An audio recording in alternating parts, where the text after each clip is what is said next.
It's like, where do people come up with some of this stuff from? Mangoes and cherries have too much sugar. Oh no, don't eat those.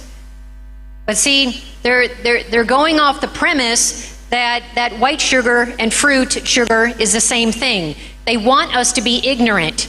They don't want us to learn about God's health message. They don't want us to learn. Satan does not want us to know about fruit. That was his lie. It was about fruit. The lie was about fruit.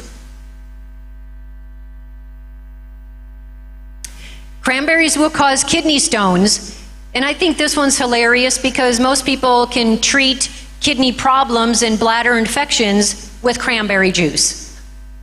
So it's like the exact opposite. Oranges can erode your tooth enamel. Well, again, I eat oranges probably every day and most days of the week, and yet for probably 30 years.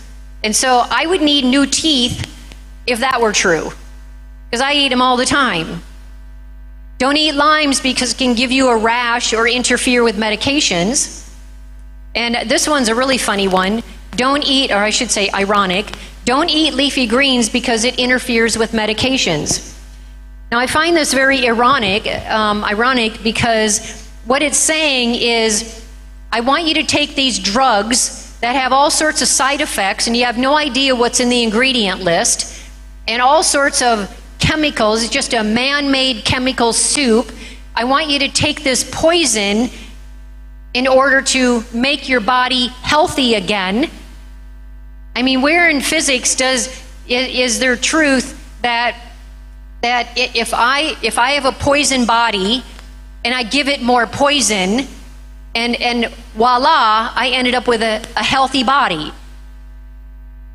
It's like, where does that come up with?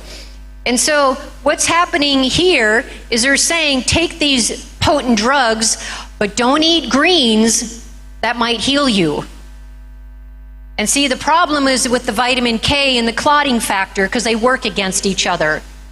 So when people are on a medication that's a coagulant or an anticoagulation drug, like metformin or something, they don't want people to be taking vitamin K in any form, so they exclude all greens because greens are filled with vitamin K.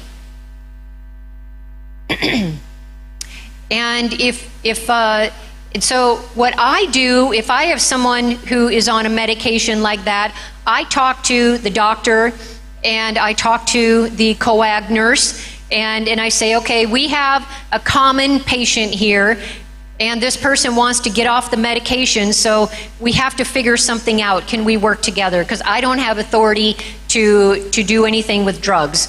That authority must come from somebody else. And so I work with them, and I say, okay, so what I have to do is make a deal with the client. And so the problem with the greens is that people will have, say, a green salad, a big green salad every day for a week, and then they run out in the refrigerator and don't have time to go to the store, so now they don't have any for the next week until they can get to the store, and now they have some, and now they're busy, and they can't have a salad, and then they have one here, and then, well, I'm tired, and I'm on vacation for the next 2 weeks, so I don't have any salad at all, and so there, you see, it's just constantly going up and down. That's the problem. Because what they're trying to do is maintain the coagulation of the blood. And they can't do it when the greens are constantly going up and down.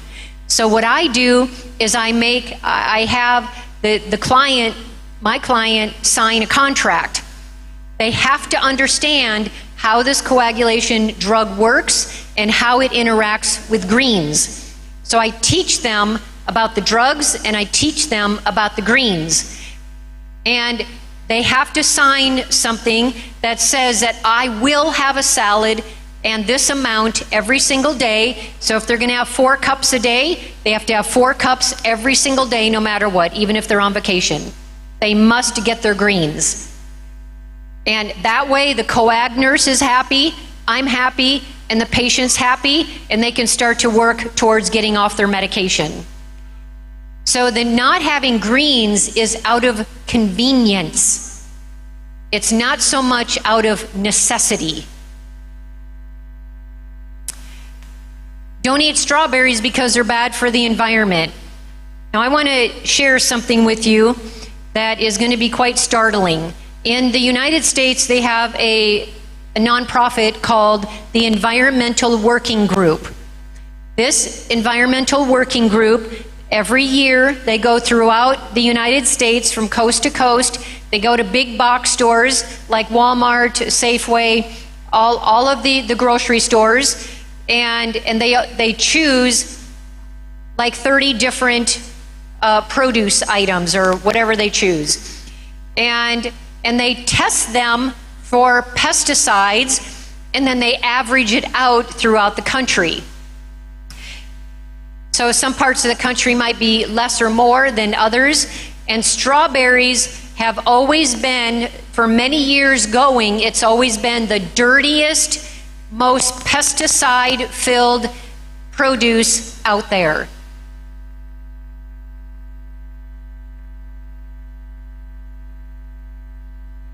Sorry about that.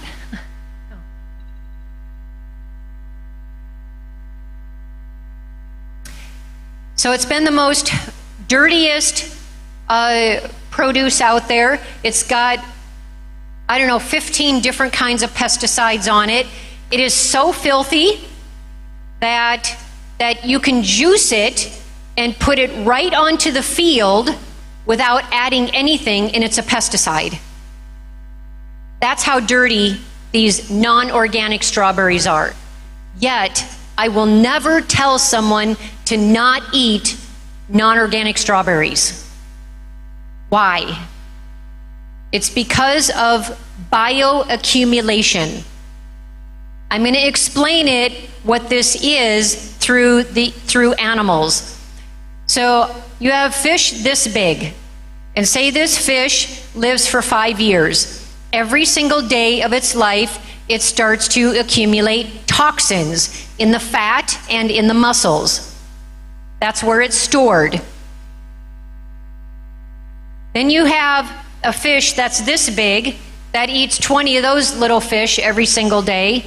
Obviously, these are not accurate numbers, but they eat 20 of these little fish, and this big fish, this size, now lives 5 years. And it's now accumulating all of those 20 fish that it eats in a day. It accumulates in its fat and muscles into itself. And if it lives 5 years, now you get a fish this big, and it eats 10 of those a day, and now it accumulates all of those toxins. And if these fish are all living on an average of 5 years, that's a lot of toxins that are being built up. And then you get fish that are even bigger, and now eating the fish that are this size, say 5 a day. I don't know, how many do they eat a day?